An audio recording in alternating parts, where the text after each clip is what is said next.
ಮೂರನೇ ದಿನವೂ ಜೆಬಿಯ operation footpath ಇವತ್ತು ಕೂಡ ಫುಟ್ಪಾತ್ ಒತ್ತುವರಿ ತೆರವು ಕಾರ್ಯ ಆರಂಭಗೊಳ್ಳುತ್ತೆ. ಅಧಿಕಾರಿಗಳು ಪೊಲೀಸರ ಭದ್ರತೆಯಲ್ಲಿ ತೆರವು ಕಾರ್ಯಾಚರಣೆ ಮಾಡೋದಕ್ಕೆ ಮುಂದಾಗ್ತಾರೆ. ಸೊ ಮೂರನೇ ದಿನ ಪಾದಚಾರಿ ಮಾರ್ಗದಲ್ಲಿ ಅಂಗಡಿಗಳನ್ನ ತೆರವುಗೊಳಿಸಲಾಗುತ್ತೆ.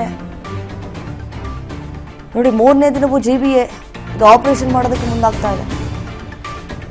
ಇವತ್ತು ಕೂಡ ಫುಟ್ಪಾತ್ ಒತ್ತುವರಿ ತೆರವು ಕಾರ್ಯ ಆರಂಭಗೊಳ್ಳುತ್ತೆ. ಅಧಿಕಾರಿಗಳು ಪೊಲೀಸರ ಭದ್ರತೆಯಲ್ಲಿ ನಡೆಯಲಿರುವಂತಹ ತೆರವು ಕಾರ್ಯ. ಮೂರನೇ ದಿನ ಪಾದಚಾರಿ ಮಾರ್ಗದಲ್ಲಿ ಅಂಗಡಿಗಳನ್ನು ತೆರವುಗೊಳಿಸಲಾಗುತ್ತೆ.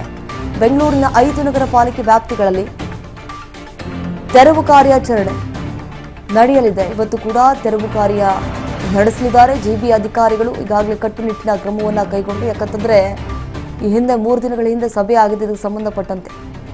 ಈ ಫುಟ್ಪಾತ್ಗಳಲ್ಲಿ ನಡ್ಕೊಂಡು ಹೋಗೋಕೆ ಜಾಗನೇ ಇರಲ್ಲ, ಅಷ್ಟರ ಮಟ್ಟಿಗೆ ಅಂಗಡಿಗಳನ್ನು ಹಾಕೊಂಡು ಬಿಟ್ಟಿರ್ತಾರೆ.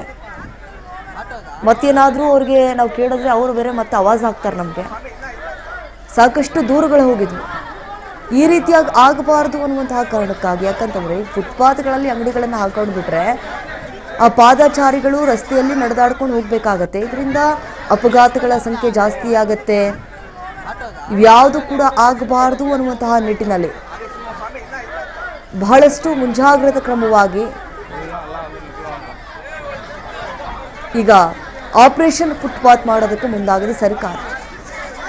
ಇವತ್ತು ಕೂಡ ಫುಟ್ಪಾತ್ ಒತ್ತುವರಿ ತೆರವು ಕಾರ್ಯಾಚರಣೆ ಮುಂದುವರಿಯಲಿದೆ. ಈಗಾಗಲೇ ಜಯನಗರ, ಬಸವನಗುಡಿ, ಮಲ್ಲೇಶ್ವರಂ ಈ ಭಾಗದಲ್ಲಿ ಈಗಾಗಲೇ ತೆರವು ಕಾರ್ಯ ಆರಂಭಗೊಂಡಿದೆ. ಒಟ್ಟಿನಲ್ಲಿ ಎಲ್ಲೆಲ್ಲಿ ಫುಟ್ಪಾತ್ಗಳಲ್ಲಿ ಅಂಗಡಿಗಳನ್ನು ಹಾಕೊಂಡಿದ್ದಾರೆ. ಈಗಾಗಲೇ ಸಾರ್ವಜನಿಕ ವಲಯದಲ್ಲಿ ಆಕ್ರೋಶ ಕೂಡ ವ್ಯಕ್ತವಾಗ್ತಾ ಇದೆ. ಯಾಕಂತಂದ್ರೆ ನಾವು ಅಂಗಡಿಗಳನ್ನೇ ನಂಬ್ಕೊಂಡು ಜೀವನವನ್ನು ಸಾಗಿಸ್ತಾ ಇದ್ದೀವಿ, ಅಂಥದ್ರಲ್ಲಿ ಈ ರೀತಿಯಾಗಿ ಮಾಡೋದು ಎಷ್ಟರ ಮಟ್ಟಿಗೆ ಸರಿ ಅಂತ ಹೇಳಿ ಸರ್ಕಾರಕ್ಕೆ ಉಗುದುಪಾಕ್ತಿದ್ದಾರೆ. ಅಟ್ಲೀಸ್ಟ್ ನೋಟಿಸನ್ನು ಇಶ್ಯೂ ಮಾಡಬೇಕಾಗಿತ್ತು, ನೋಟಿಸ್ ಕೊಡಬೇಕಾಗಿತ್ತು. ಏಕಾಏಕಿಯಾಗಿ ನೋಟಿಸ್ ಕೊಡದೆ ಈ ರೀತಿಯಾಗಿ ತೆರವು ಕಾರ್ಯ ಮಾಡಿಬಿಟ್ರೆ ಮುಂದಿನ ಪಾಡೇನು ಅಂತ ಹೇಳಿ ಸಾಕಷ್ಟು ಈಗ ಸಾರ್ವಜನಿಕ ವಲಯದಲ್ಲಿ ಆಕ್ರೋಶ ಭುಗಿಲೆದ್ದಿದೆ. ನಮಗೆ ಪರ್ಯಾಯ ವ್ಯವಸ್ಥೆಯನ್ನು ಮಾಡಿಕೊಡಿ, ಅಥವಾ ನೀವು ನೋಟಿಸ್ ಕೊಡಬೇಕಾಗಿತ್ತು ಮುಂಚಿತವಾಗಿ ಇಂತಿಷ್ಟು ದಿನ ಅಂತ ಹೇಳಿ. ಬಟ್ ಅದು ಯಾವುದು ಕೂಡ ಮಾಡಿಲ್ಲ. ನೀವು ಏಕಾಏಕಿಯಾಗಿ ಈ ರೀತಿಯಾಗಿ ಮಾಡೋದು ಎಷ್ಟರ ಮಟ್ಟಿಗೆ ಸರಿ ಅಂತ ಹೇಳಿ ಸಾರ್ವಜನಿಕ ವಲಯದಲ್ಲಿ ಆಕ್ರೋಶ ಭುಗಿಲೆದ್ದಿದೆ.